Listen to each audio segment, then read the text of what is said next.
You ask Tiger to solve. This deals with linear equations with one unknown. The final result is x equals 40/3. Let's solve it step by step. Simplify the expression. Expand the parentheses.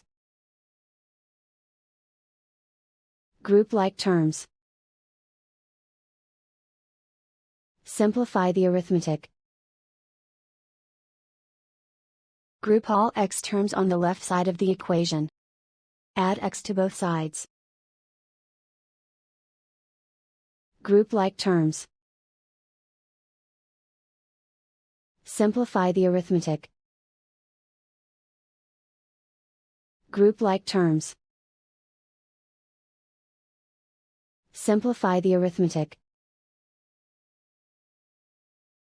Group all constants on the right side of the equation. Subtract 30 from both sides.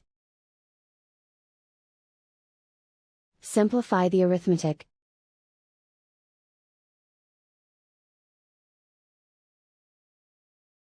Isolate the x. Divide both sides by -3.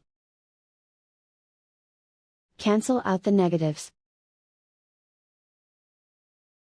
Simplify the fraction. Cancel out the negatives. And so the final result is x equals 40/3.